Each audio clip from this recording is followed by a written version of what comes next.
You certainly killed fire. I did nothing. Carrying me around, so I know he's got that. You never did know at that time of that box. That's my psychedelic. They put us 20 years on it. I was the one that received it for you. Is that right? Yeah. Well, thank you, Al. Thank Well, you. no, thanks for it. I mean, I'm very serious about it. I thought that was... I like to, yeah. Well, what did you do for him? Tennessee was a box of marijuana, snuff box called, give him 30 years for it. Yeah. I said, that's early wrong. Well, anyway, I hope to be able to do something. You were acting in his behalf, though. Well, yeah. Well, don't give up, because I've done 44 months on, I'm still out on 10 years road. So listen, don't give up. The case is still alive, you know. We'll just stay out of jail. That'll be something. Listen, I need you now more than ever. Hey, what is right when I learned the parole board. Listen, Okay? when did you two guys meet? Oh, 20, 30 years ago. 20 years ago. What? That was about 1960, 61. When you went to Harvard. Back at Harvard, 1961, maybe. When he came to visit Harvard, when that's the first time he did. Yeah, that's the first time I met him. 60. They gave me... Years ago, I said, depends on whether you can't high or can't low. I gave him a tablet of 500, a bottle of 500 tablets. I remember that. Take it all at once. Hotter and hotter and hotter. Al, didn't you say that you introduced Tim to CO2? Yeah, so that's right. I think I did. That's right. He dragged us all around Boston with these tanks, and we had people loading in the tanks, and he had us all strapped with Well, the... it's still the best stuff. Oh, it's fantastic. Yeah. Never go to a... Hardly wait to get it again. Busy businessman's LSD. Well, I'd like to say, just in general, that I'm taking more LSD now than I ever have before, at least once a week, and I find that it's working better than ever. It's a tonic, isn't it? Yeah. You look very well. The new experimental forms are even better, so... Yeah? I just wanted to get some attention. That's the commercial. Well, Now we can go back to the primetime program. I must just fly around that, because otherwise, if I don't do this, I'll be killed. Well, listen, so what has it done, actually, through all the years? A great clarity of vision, a great clarity of mind. If he'd never seen me, he'd have been better off. Great perception. Oh, Al, I don't say that. I owe everything to you. I think you would have. I think you would have. Galactic Center has sent you down just at the right moment. Yeah, to create a disturbance. Well, yeah, she likes disturbance. Well, gentlemen, what do you think is going to happen to it all, really? Do you think we're going to get it back in some form that we might be able to use it effectively or under proper control or what have you?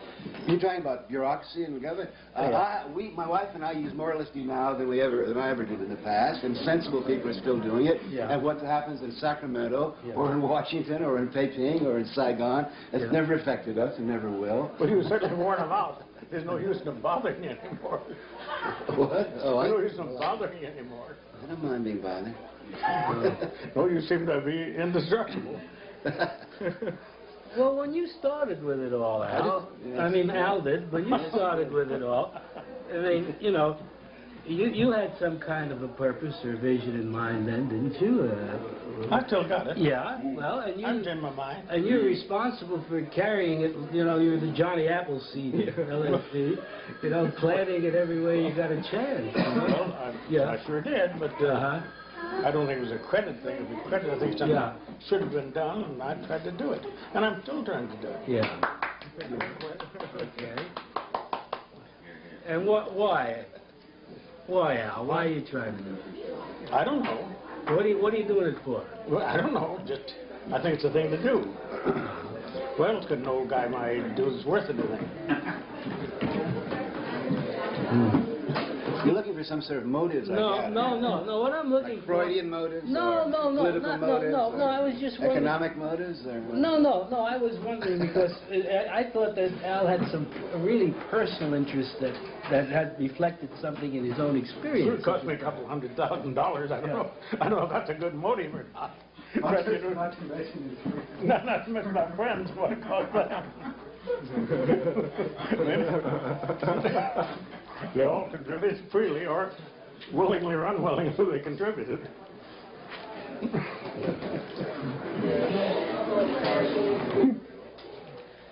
What do you think its best use is for now, Al? I don't know, just keep on doing it. Just to keep on waking people up, let them see themselves for what they are. I think old Carter could stand a good dose of it.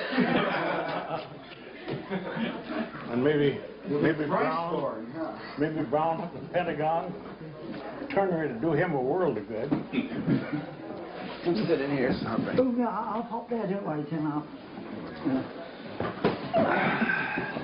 I carried out my... But I do wish I had I do wish they you'd stop scuba diving. stop getting in bad. My son would kill me. Getting what? Getting in bad. Bad. Okay. Well, everything's worked out very well. I'm very respectable like that. The new Rolling Stones, you know, song about talking heroin with the president. We're so respectable. We're so unobjectionable.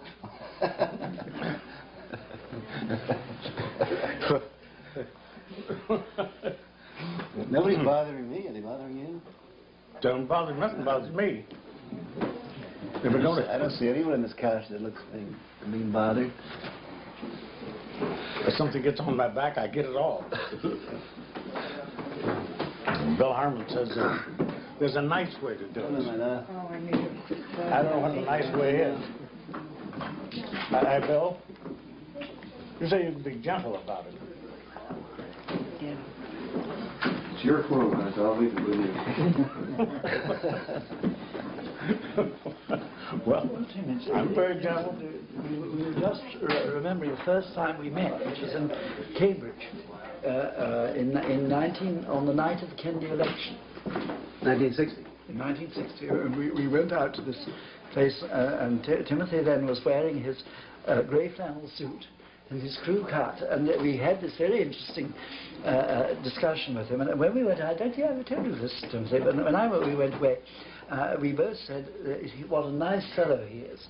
And he said he's a very nice man, and Aldous said it's very, very nice to think this work's going to be done at Harvard. He said it'd be so good for it. And then I said to Aldous, I said, I think he's a very nice fellow too, but don't you think that he's just a little bit square? And Aldous said, you may well be right. He said, after all, isn't that what we want? And Timothy, when I'm discussing the need for understanding human temperament, this is the story I tell, because I said, here Aldous and I, both deeply interested in the nature of human temperament, and we meet someone who I think that was probably the least satisfactory description of you ever made, Timothy. I think even your greatest enemies would never make that description. And we made it. We were very, very concerned because we felt that you were perhaps a bit too unadventurous. You see what insight we had. Well, you sure contributed your part. But I've always considered myself very square. yeah. So we were right in a way, weren't we? I always try to hang around the hippest person in the area, and continue to do that because I feel that I really basically feel I'm square, and I have very little sense of aesthetics. So I try to hang around the most sophisticated, beautiful people in the world, so hope some of it will radiate off on me. I have other qualities, though. You see your career in the sense of self-improvement, and the sort of issue Albert's son. No, it was one of the most monumental ill judgments. But it was very, very interesting. We had a very good evening, but we were not able to drink anything because apparently the laws in Massachusetts are such that when an election's on, no one's allowed to drink because of fear that you would corrupt the voters. Well, all these concepts of the high concepts of political this or that, I think somewhat irrelevant. I used to say to Sidney all the time, I felt that I was much more conservative than you, Sidney, because I didn't want the government involved in any of our business. And I thought that was a pretty free enterprise, staunch. We each seem to have followed our own paths. You yours, me mine, he his.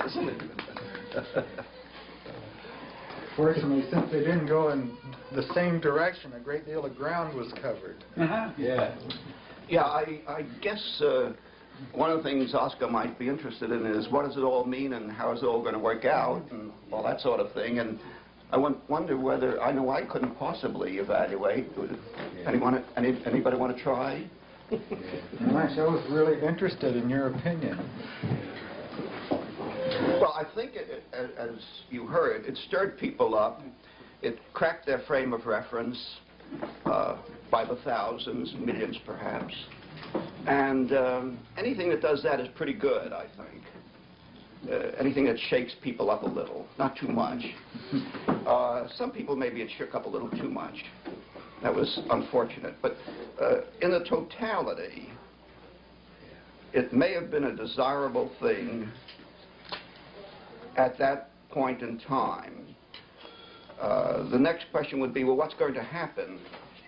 And there, I think, we will see, not soon, but in X number of years, a recrudescence of similar usage here, there, and everywhere. It's happened throughout history, hasn't it? Yes.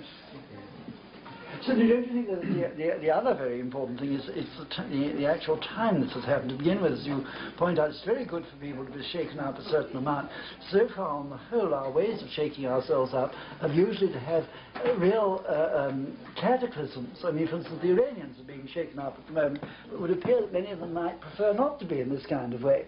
Because the difficulty with having the great cataclysms is that you end up worse than you began. If one could be able to have a sort of controlled cataclysm from time to time, we'd be much better off, because every society gets set in its ways, and a society with a vast technology is always likely to get to the point when it's simpler and easier and comfier to let the technology take over. And one of the things, it seems to me, that these substances and the attitudes they generate very well is that one becomes less willing to do that, because it's not necessary. You are able, you don't have to look upon your technology as your idol. And it's easy to do this, and it's particularly easy to do this if you've got no way out. It's easy if you're able sort of to separate yourself. So you think that in days to come, as we become more constricted and more homogenized, that it may be even more necessary to have such... Much more necessary.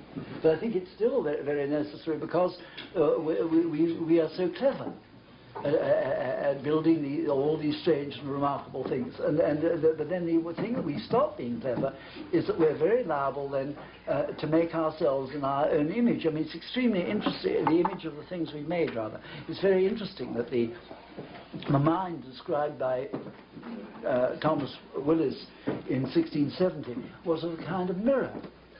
And the reason why he described that, the mirror was an extremely fashionable new invention. Then the mind that Freud described, if you remember, was a magic lantern.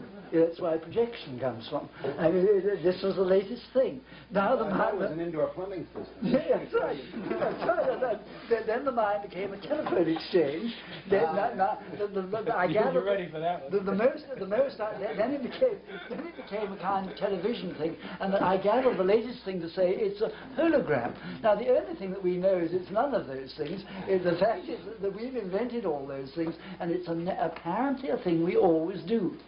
Now, as long as we don't take it too seriously, but it seems to me one of the things that these substances and the techniques you learn from them is they help you not to take it seriously. Now, with the other people, with other peoples, that none of them have ever managed to make, it seems to me, such an intrusive technology as we've made. It's always been much more difficult. Our technology is sort of marvelously able to do things which would have only tyrants could have done otherwise. Only tyrants could produce vast entertainments for themselves. We get vast entertainments for ourselves whether we want it or not. And therefore we need to have ways of dealing with it. I think Aldous was completely right in both his moralities, in Brave New World and in Ireland, that our needs now are very great. And since it doesn't seem to me that we're likely to dystechnicalize ourselves, Because even if we wanted to do that, if we were able to do this, I don't think we can, but especially where no one else is going to do this. So the result of our sort of removing ourselves from the pastoral life would be that someone would come over and take over the continent. They'd be bound to. It would be too much of a temptation for anyone with a technology in being to see us like say the Americas in 1492. Oh yeah. Listen, but can I interrupt just one second? You mentioned in names. Has it been done yet? I think we should say hello to Aldous Huxley. Yes. And to Gerald Hurd. Yes, we should. And Alan Watts. And to Alan Watts, who is the most underestimated of all the philosophers of our time, and they're here with us. And to say hello to Art Chandler, by the way. Art. Hello, Art. Remember Art? Been going back a long way. Yeah. Yeah. And those of us in those days, I don't know that we fancied what we were heading into. Maybe we might have been willing to call a halt then at the time. But somehow, you know, we were really getting into some things that, from different directions, everybody was finding their own way. I'd like to say, does anyone here feel that mistakes were made? Or, Oh, yeah.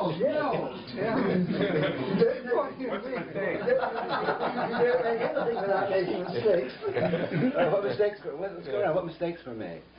Well, Timothy, estimations in retrospect are in principle unfair. It's really like the chaps, you know, who when the generals of World War II have large numbers of fellows who were not born at that time, who write interestingly accounts of how the Battle of the Bulge might have been better fought. It's only too that's easy. wonderful. It's only too easy. Everyone's going to write their own cosmology. But I mean, I think that the world was made in 7 days, but where and when? Yeah, but I think that those sort of things,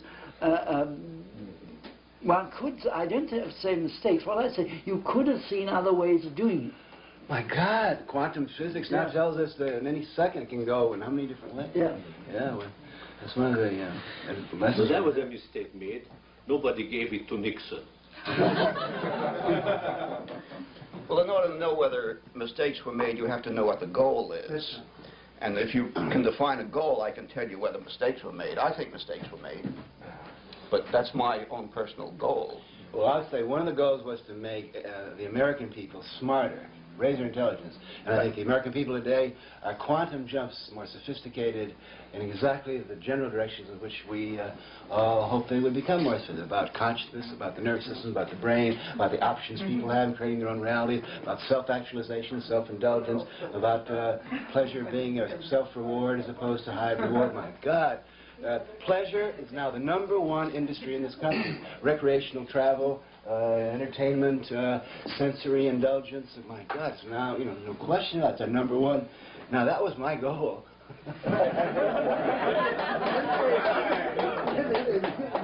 In this case, you certainly made an advance. However, let me put the slightly contrary point of view. This is that we have the awkward thing that we now have chaps like the Ayatollah Khomeini appearing on the scene with who have the potential of rather different goals. And certainly from where I've been, which you know very well, in the South, these other different goals are always potential. All right, Pakistan is now going backward. They're going to cut off hands for the first robbery and foot for the second. Iran is now going back to... you know the interesting point about Timothy, don't you? Afghanistan is now... Pakistan is going to do this, but they haven't been able to get the doctors to do it. Which I think is extremely interesting. One thing I've learned from the criminal justice situation, there'll always be someone to lop the hands off. They've got to lop them off now in a civilized way, and they haven't been able to do that. What was your point, Tim? Yeah. About the Ayatollah, and still haven't been able to levitate that yet. Yeah, I know. Tim said that he was quite successful in achieving his goals. Yeah. Well, I think he's a little presumptuous. Yeah. Who's my goals? I'm not talking about my goals. That's right, I I'm forgot. totally Withdraw the presumptuous. everything they say that's dangerous. He's optimistic, not presumptuous, and he ought to be optimistic. I mean, it's his natural bent. Yeah. But since we all live in these bubbles that we create, we can only basically give ourselves our own report cards at the end of every and so forth.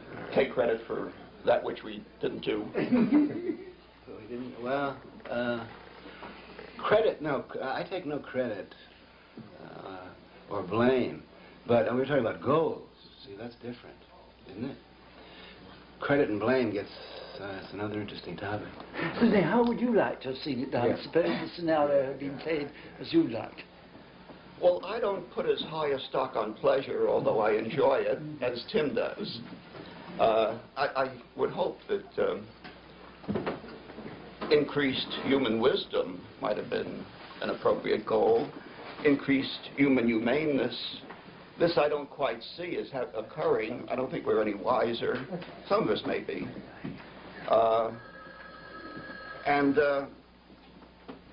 Maybe if only a few of us are wiser, that's enough. That's sufficient unto the end. At this point, I would like to apologize to you, Sidney. You were right in most of our debates when you were insisting upon... I want a copy of that. Yeah. Why do you say that? Well, because you were insisting upon more scientific rigor, and you were emphasizing intelligence, where I was emphasizing consciousness. Now, I think I was robot programmed to do that, so I don't regret doing it, but it was like... it was in the third quarter of a game we played once in the Houston Astrodome when you know, several times, you definitely were saying things. I remember you were quoted in the New York Times after one of our debates as one of the quotes of the week. And it said that you didn't believe that we should be encouraging the evolution of new species of primates that went around smelling flowers. You remember that quote? I don't remember it. Roughly something like that. And you were right. I don't know whether I was right now, come to think of it. No, but Tim, you know, you and I had an agreement once, too. The last time I saw you, you know, we have our differences of view, and we were a little disturbed that some of the things you were doing and planning would make it more difficult. In fact, even at the time I saw you, it was making it more difficult to carry on legitimate research. And we agreed, you know, if you remember, that, well, Myron, you stay in there and you do the legitimate research, but you need somebody to kind of shake them up a bit. And so I'll shake them up, and then you can take them and show them where they can learn what the right path is. But I didn't know that when you're going to shake them up, you're going to hit them on the head with a ball bat. Well, I don't accept that metaphor.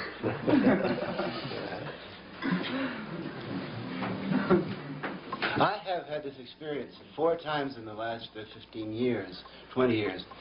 I was one of the younger members of that incredible revolution led by Benjamin Spock, Abraham Maslow, Carl Rogers, Rollo May, Harry Stack Sullivan, and none of us would be in this room if it hadn't been for the work of these people who are essentially giving conscious psychology back somehow to human access, taking it away from experts, so that I definitely feel that I'm a product of that group, which was essentially a totally American point of view, psychology. They were giving us an American psychology of do-it-yourself, trust your own impulse, you're out there in the frontier, you're having trouble out there, you can't call a Viennese psychiatrist and so forth.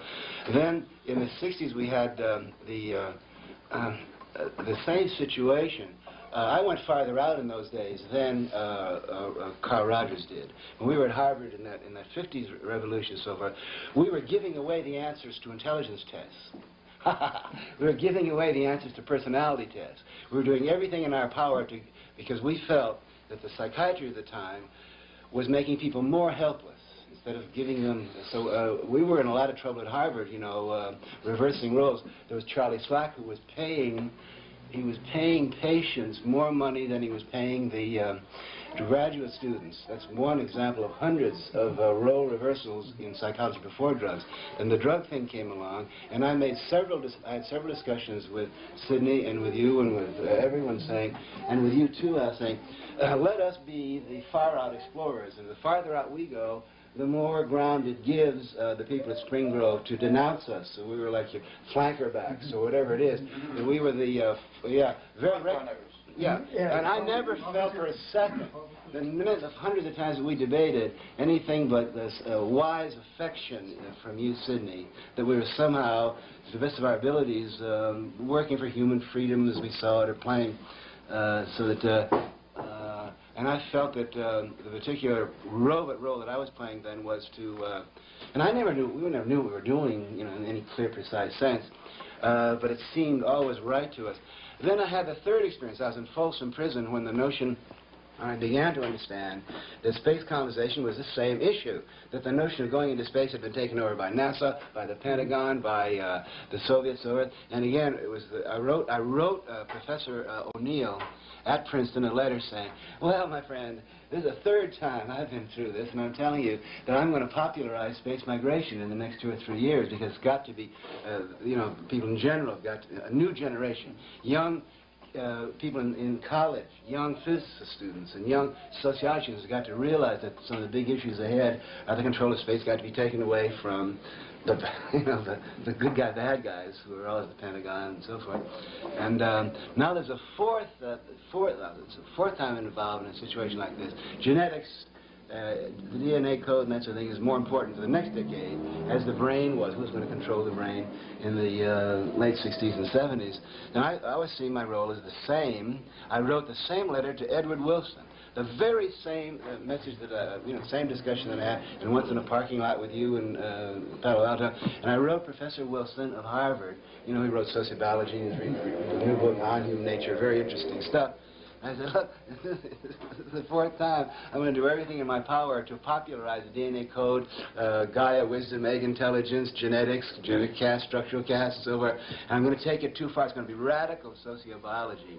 But I'm not interested in persuading the full professors, the full scientists. I'm going to be talking to the undergraduates and to the high school students, and I'm going to be outrageous, and I'm going to suggest the possibilities of genetic research, so that in 5 or 10 years, when they will have had their PhDs and their MDs and so forth, they'll, you know, because it always happens, it's called neoteny, you always have to send the message to the sexually active pre-adults. And then they will figure out what's right and what's good from all that, and then they'll go ahead and perform it for the functions of society that I have the next generation.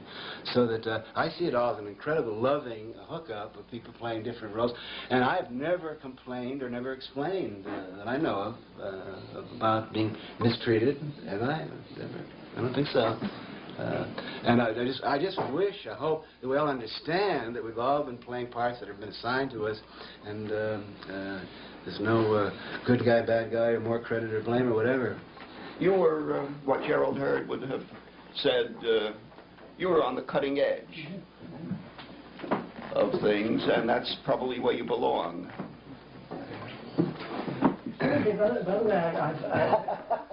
Tim, I don't think I ever congratulated you on writing one of the best escape books. I don't know if everyone here has read Timothy's his escape book. It's one of the very good escape books. It was Bantams rather foolishly, I think, over-publicized it and didn't get the thing going the right way. But it's one of the best escape stories I've ever read. I'm something of an aficionado of escape stories, and it's one of the very, very good ones. Not as good as Papillon. No, but it's true. Oh, yes, yes, yes.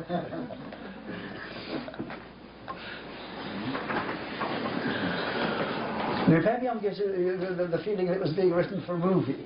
Unfortunately, yours hasn't been made into a movie, but it's a very good one.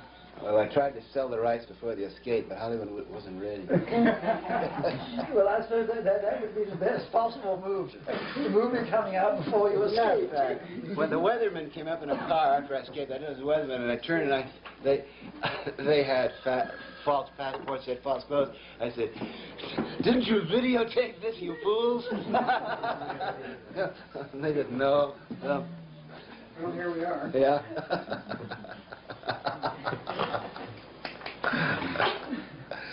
It's a great tribute to Oscar.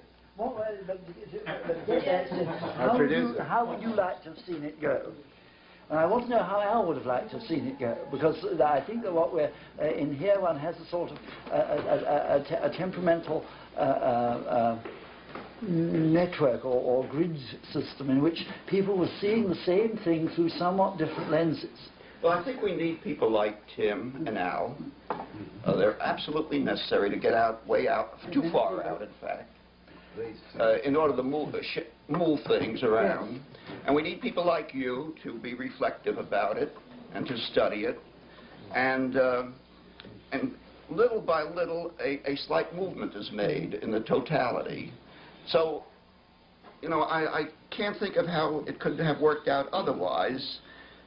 I must confess that when I studied LSD, and then I heard that it was getting out on the streets, I said, this will never sell. It's too intense. People will be too shook up. But it didn't work that way at all.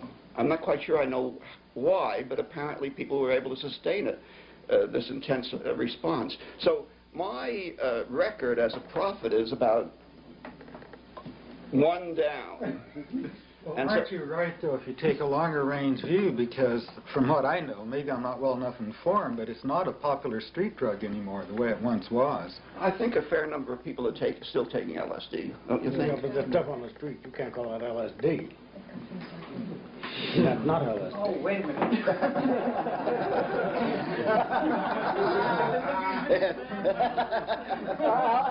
Al, perhaps you haven't been assiduous enough in getting the good stuff. I can't believe you failed to find the good stuff. Well, no, because I had 4,000 bottles of it to begin with. Yes. I've never... You're in the position of a man with an excellent cellar who isn't going around looking at the new. Because I never sold You're not you're not looking at the recent vintages to see how they're coming along. Well, do you think the hippie movement would have come about without LSD or had its impact? I think that you mean totally different impact. What? It'd been a totally different impact. I don't think, and I mean much less. I think it was a necessary condition for it, really. What about heroin? Do you think we would have had a heroin epidemic without LSD? I don't think it has any bearing on it, Dr. Coleman. May have had some bearing. I think it had some bearing, but... Well, it's like saying when you have Well, a CB because- thing, when you're giving people the concept of self-actualization, they can do things that formerly only experts can do naturally. They're going to be... Well, there's other drugs. You have a guy, Princeton, making an atom bomb. Tim, there's other drugs. There's at least 15 others that act entirely differently. That would still come out that no one's ever said anything about, that we've isolated in the last 10, 12 years, that are far more remarkable than LSD. They really tell you which way you're going. All the harmaline compounds and ayahuasca and all that stuff. We've got all that. I think another person we ought to mention as not being here, but here, is John Lilly. Yeah. Well, he will be. He will be. Oh, he will be, good. Yes, he'll be here shortly. John What will a be here. courageous And Laura Huxley person, will be huh? here, too. She'll be here shortly. So everybody took their chances, I'll tell you that. In some ways, I think that John, you know, we all work within the ranges and so forth. John has gone so far and taken such risks that I just think he's He'll be there when you get there. Yeah. Boy. Yeah. You know, Tim, I think everybody took risks in their own way, you know. Oh, I and know. not just flying around in the stratosphere one, or, you know, or spending their time in tanks in the other. But there were people who were really working in areas that were very frightening and sometimes very awesome to them, and trying to integrate that and still move along and do what they had to do. And I think people like Art Chandler and so on, and Bill McLaughlin, and Ron Siegel, and others I look around the room, have had, you know, to walk out on a very, very long, narrow plank, too, and look around. And in their way, I think brought back some very good things, you know. I think, you know, it's an interesting thing, too. As you go around the country, I'm sure you all have this experience. You talk to middle-aged, fairly respectable people in Tucson, Arizona, and they said, this is where the acid thing really happened. Tucson. in San Francisco, this is where it really happened. The Lower East Side, you know, they say that's where it really happened. And no one has ever really told us what was going on in Los Angeles during those years. I think much more was done down here. There was a much wider range. There were more doctors involved. There were more scientists involved. We had Gerald and Aldous. Yes, right, yeah. And Ivan, of course. Then, of course, it was part of the coolness of the Los Angeles cell, whatever you want to call it, that they kept a, you kept a... Well, you might not call it a cell. Let's call it a cluster. Our undercover agents in Los Angeles were very cool about, and yet they did more in a very laid-back way. And it's never been as public as some of the other, you know, the buses running around the country paying. Yeah, and then Zinberg says that the visionary experience and all the things he was doing at Harvard and the others, his residents and the rest that he was giving LSD to, they never had a visionary or an ecstatic or mystic experience, but the whole thing was a California invention, he said. And he said, and the only time it ever happened was when you crossed the Colorado River. You know, I'm reading John Mark's book on the Manchurian search for the Manchurian Candidate, in which he says that the CIA turned us all on. You know, well, that was but idea too. I'd like to get your opinion of what started it. Was it Aldous Huxley's Dose of Perception? Was it Tim Leary? What made the mass use of psychedelics come on, would you say? Well, no, see, we have to mention the name of Ken Kesey, and of course Allen Ginsberg was an indefatigable Zionist politician for drugs, and they But at the very beginning, what would you say? What turned you on, Tim? I don't remember. And Gordon Watson. Don't ever underestimate the effect of that wonderful, respectable, far-out mind. Yes. In Life magazine, there is a banker, Morgan Guarantee Trust banker, lying on the mud hut of a Mexican, you know, saying wonderful, wonderful. Oh, boy. Talk about Joe Namath commercials. Sid, we ran close to 1,000 people through, and each of these people were people that had considerable influence in their own right, and they were bringing the message out. Who turned down Cary Grant? Oh, someone in this room did. But I mean, Cary Grant. Hartman did, and then I saw him a few times. Yeah. But each of us had, and so this thing was just moving geometrically from people who had large audiences themselves. And the rate of the way inquiries were coming in was geometric after a while. And obviously, if that continued, these people who then couldn't get it from us anymore would be seeking to get it elsewhere. Yeah. And it was that kind of a proportion that was taking place. That was, and keeping in mind, of course, that was just a relatively small ripple in a larger pond, but it was carrying a lot of impetus with it.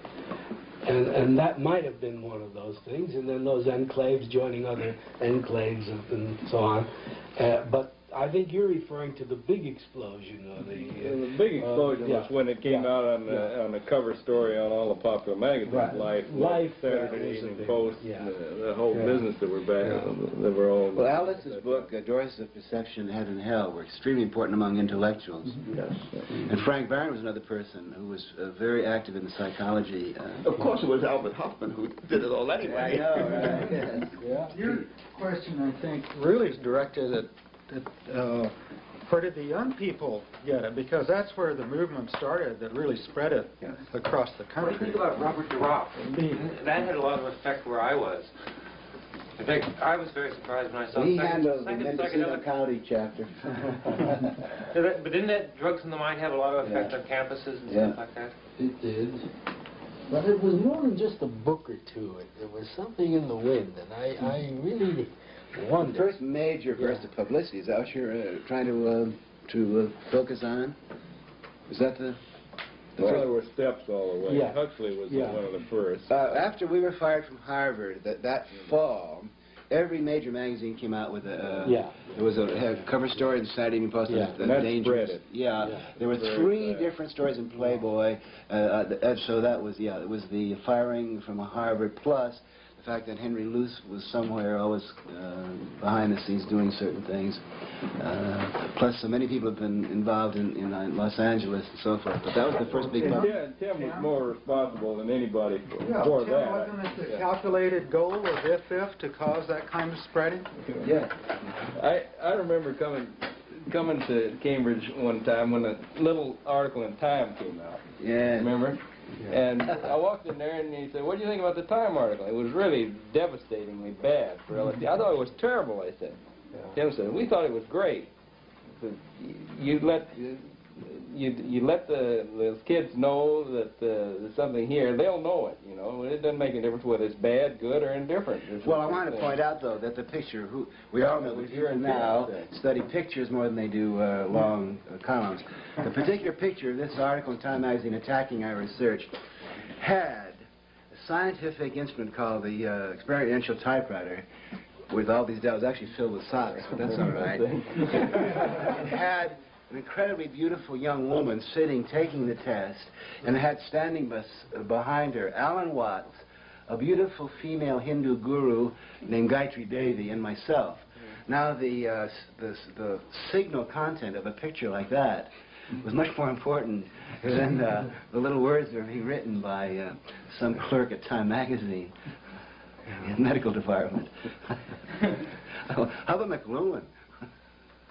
Now, I'm trying to think, though, that what else could happen in a person's life that, short from a religious conversion, that can fire them up with the sort of zeal that we saw in the few people that we began to use it with.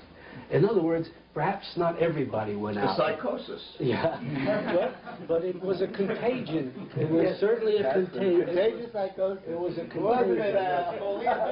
It was a chance.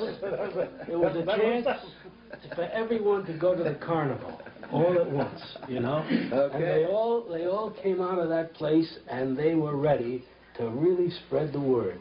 I'll tell you. That's true. Talk about they had the sacrament, and that's how they behaved in those days. Now, that's a pretty irresistible force in terms of public diffusion of information. And that was the kind of zeal that we experienced. That's people in this room right now, if we decided to do anything in the next 6 months that was really right, you know, that was right, had to be, you know, we could do it. I'm not so sure. You know, it's amazing how many times the same mistakes are repeated. When I first came to Los Angeles, I was working with Murray Jarvik, who's over here, and I'm Murray. we were setting up some LSD studies to do it, and with marijuana and a few other drugs. And Allen Ginsberg came by the lab to visit me one day. Showed Allen around, and as he was leaving the lab, one of the administrators in the building, it's over UCLA, saw him and allegedly saw someone smoking a joint in his entourage. On the basis of that, there was a big flap. And it was like another Harvard psilocybin fiasco on a much smaller scale. There was absolutely no truth to any of the charges or anything, but you know, it was an uncomfortable situation, anyone wanting to do research with these drugs, even though there was authorization, there was all the DEA forms, there was all the necessary precautions that were taken according to law. There's a lot of resistance to doing those things. And I've encountered that again and again in every university I've gone to trying to set up these studies. And it takes a year and a half of paper. I think Murray took us a year and a half of paperwork. I think we're in the dark ages. To get our proposal approved finally. Drug research of that type. And the one thing that kept on coming down, they didn't mind marijuana. We were giving marijuana, had 11 hallucinogens listed on the proposal.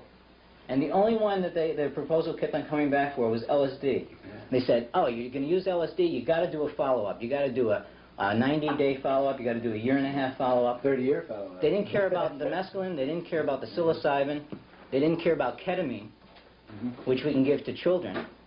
And it's the only drug that we can give to children without any formal any hallucinogen that we give to children without any formal studies. Well, why is that? Why are they so... Because it's a normal surgical anesthetic given to hospital patients. Excuse me, another thing. We're talking about historical moments. Yeah, right. The article that Murray and Frank wrote in Scientific American, and again, at another level, was one of the Everest points in all this. Yeah. We thank you for Yes, that, Murray. indeed. And a man who may come today, who really deserves a great deal of consideration in all this, is Nicholas Purcell. And he may come a little later. He said he was going to be here. Nick is a remarkable man, very quiet and in his own way, went to Europe at the very beginning of all this, and I suspect in writing the book that he may have been the very first person to use LSD in America, although that's often accredited to Wrinkle in Boston. And the reason is that he was sitting, you know, he's a Hungarian, and Hungarians get into rather interesting places. And he was talking to Stoll, the young Stoll, who he said, so he told me, said, by the way, Nick, I don't know if they're talking Hungarian or what, he said, there's a few things I think you ought to try, and he reached into his waistcoat pocket and took out a few vials, and then, here, when you get a chance, he said, you may want to try that. And that was before, to my knowledge, before Wrinkle ever got the material, and before they set up a regular program for its distribution in America. So if Nick comes later, I certainly would love to see him one and appreciate whatever. This is like a Grammy Award session. It really is. Category first. But no, the thing is that now Nick, Sid, you saw Nick when he was first starting, didn't you? And he had the material before you did, didn't he? Yes. He published an article in the Archives of General Psychiatry very early. Yeah. And then there's the first article about 7th or 8th in the Sandoz bibliography were attributed to two Americans named Bush and Johnson. Yes, of course. In middle America, who just about never showed up anywhere else. And I called Bush and I said, is there really such a person, you know? And he said, yeah. He said, I'm 70 years old, having a marvelous time. I said, hey, did you realize you were the first person to publish in an American journal on LSD? He said, yeah, I guess so.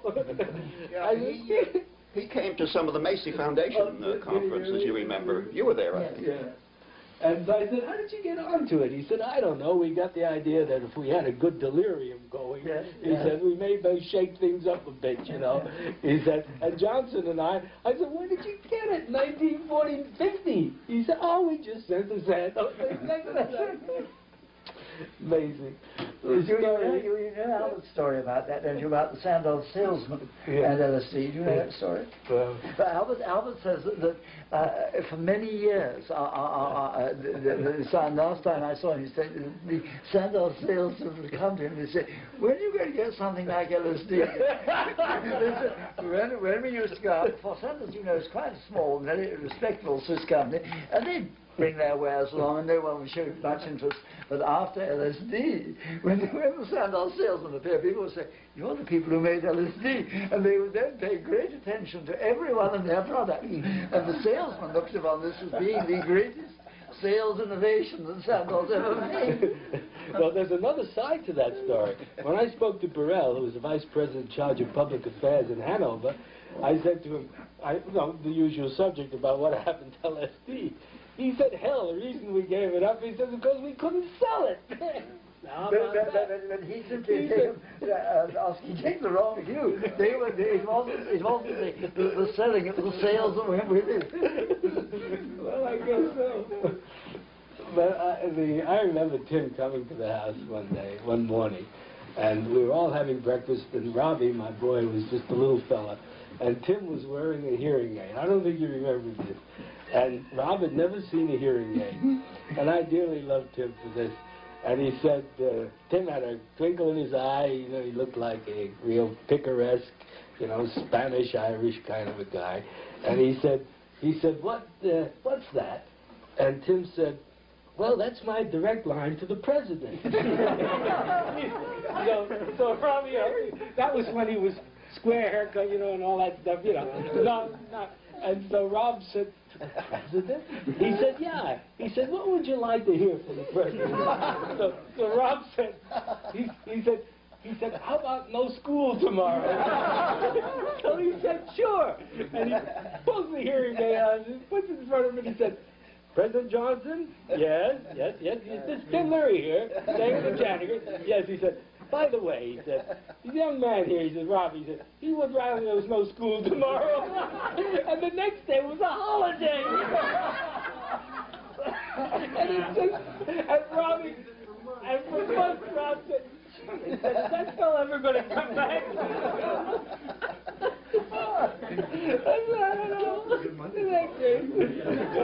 And I remember old Al Hubbard coming up to the house and with his leather pouch, you know, he used to be he rode the circuits, boy, and he opened up his leather pouch and in it was all the wampum and all the great stuff he had, and he was trading off. Well, he said, what do we have here for the month now, Al? And Al said, well, we've got this and that. Now, something new's coming up. How would you like a little of that? Remember? Yeah, I remember. Oh, God, we were waiting for you. We were waiting for you like a little lady on the prairie waiting for the catalog to see his robot catalog.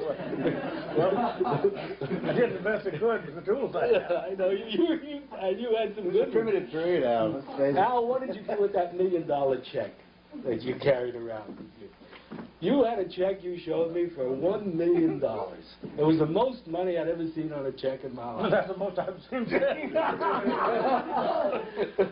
It's cost me and other people a lot of money since then. Listen, I'm not telling tales out because I know you've shown it to others as well as myself. Well, I think I was pretty kind of proud of it, but I finally got down to $100,000. And then, of course, they all went away. This all cost a lot of money because there was no bills to anyone except those at church for it themselves. That was only a couple of hospitals and 2 or 3 clinics. But all it cost a lot of money. Was it before inflation or after? What? Before inflation. When Sid wrote his paper on the complications, you remember that? And you sent us a questionnaire about, you know, that was the beginning of trying to assess what, you know, what kind of care we should take. And I got the paper and I was thinking, what on earth went wrong? And we had a great number of people. But there was one, which I didn't put on that form, Sid, and I have to tell you, one of our people got loose. And I don't know, I have to tell you this now. And we couldn't find him, and this was Wilshire Boulevard. And can you imagine running, and we thought we had the thing well worked out, and the usual babysitter, you know, the usual routine. And he was gone down Wilshire Boulevard. And we were looking all over, and I thought, my God, if this fellow doesn't come to light, we're in bad, bad shape. So I was coming back to the office and feeling kind of glum about it, when suddenly I hear somebody whistling. And I look around, I don't see anything. I look around, nobody, whistling. And there was a patient sitting up in a tree. I said, what are you doing up there? He said, it's wonderful up there. I said, well, now, don't do anything rash. I said, we'll come back. Oh, no. He said, I'll fly right down and see you. I said, no, you won't. And we had to climb the tree and inch over inch bring you down off the tree. And thank God for that, I'll tell you. You should have joined him in the tree. You should have joined. Well, you've been in the tree ever since. Serious? We've been through that one before. Yeah, we climb out of your tree. Something ought to be said about the check that Al was waving around, because it's taken a long time, but it was just a few days ago that the last steps were taken to see that all the money was repaid. But it was a long battle, but all the money went back to its source. Is that right? That's right. Which money was that, Myron? Well, don't you remember this? Oh, you had several of them.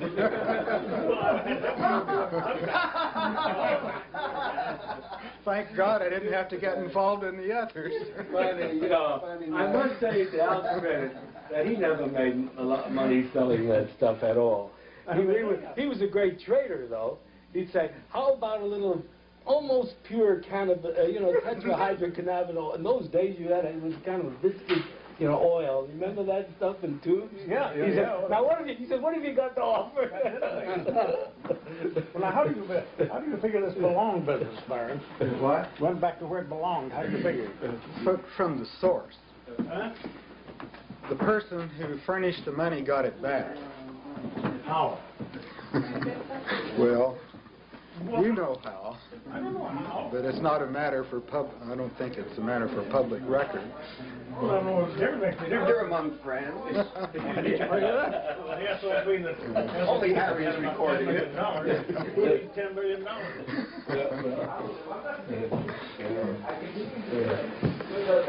One other change in life in connection with LSD, or at least LSD contributed mightily, I think, was the whole upsurge in the study of the chemistry of the brain. Yeah. I think that had a lot to do with it, and although it may have happened, I think LSD accelerated it. Yeah, it's interesting that was, in writing the book, that's part of it, that I think the clinicians somehow, if not disdain that, at least somehow that doesn't seem to be an area of terrible concern to them, and namely in terms of of what I think is this equally important impact of LSD, which was on accelerating the entire notion of the neurochemistry of the brain and how the brain processes emotion. And so we're trying to include that, and of course it's going to take a whole other group of people to look at that more critically. But I think, as you say, that chapter is most importantly well worth written entirely. I think it was LSD with serotonin, which in turn gave rise perhaps to the early hypotheses of the brain amines in relation to affective disorders. That was a direct chain to a large extent. Yeah. I think LSD probably had the most effect on the larger population that has never even taken it, the marginal participation in the counterculture movement, which I attribute largely to LSD. I'm not attributing it necessarily, but it was, I think, a necessary condition. Bill, when we were running our subjects, about the third or fourth subject was an artist, and he saw a Kachina doll that was sitting on the shelf, and he said, I must draw something, I've got to look at something, I've got to paint it. So we took the doll off the shelf, and he began to sketch it in, sort of haphazard way as you do, he couldn't control it very well. And when he was through with the experience, he said, this is the most important artistic experience that I've ever had. He said, do you mind if I tell other artists about it? Well, we weren't quite prepared for this. I had no idea that the artist, was going to be any more affected than anyone else. And he then began to bring in his friends, and before long, it was almost as if the entire project would be inundated with artists. That's how completely eager and absolutely interested they were in taking it. And we had to really limit the number of artists. So at least from their point of view, and then we have a very elaborate record of what the artist had said and the follow-up, as you know, because you used some of that data. And the artists seemed to derive an enormous amount of interest and of help from the experience with LSD, among all the others. The worst reactors we had were the psychiatrists, and the second were the ministers. I mean, they were not. I mean, there was nothing gravely serious, but they didn't have good reactions very often. The psychiatrists and ministers, and the 2 or 3 rabbis and several. We had, I think, 2 Catholic priests. In general, artists have more fun than ministers, don't they? Well, they may have more fun, but then we're going back to your original thesis. They do more good then. They move the human race farther ahead. Artists do, I think. Well, psychedelic art is still something that has to be evaluated. It's an unproven thing in a way. But we do know that we have 100 pairs of the artists painting the doll prior and painting it afterwards at a time when they had no preconceived notion. Well, some, of course, was accumulating, but not very rapidly.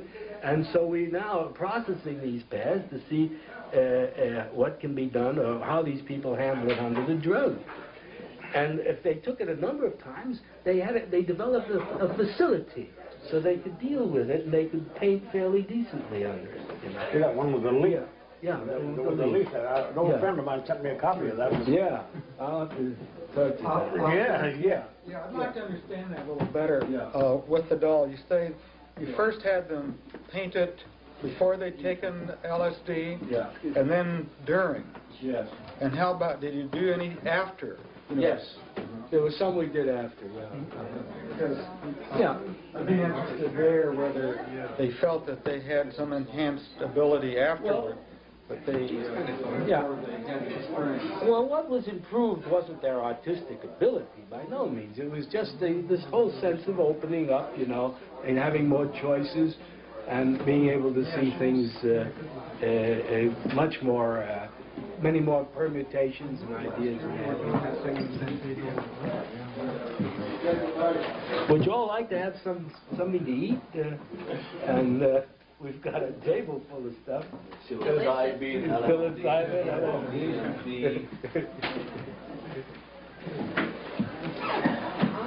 Yeah. Well, we really don't know. Yes, Mary Jeremy. I don't know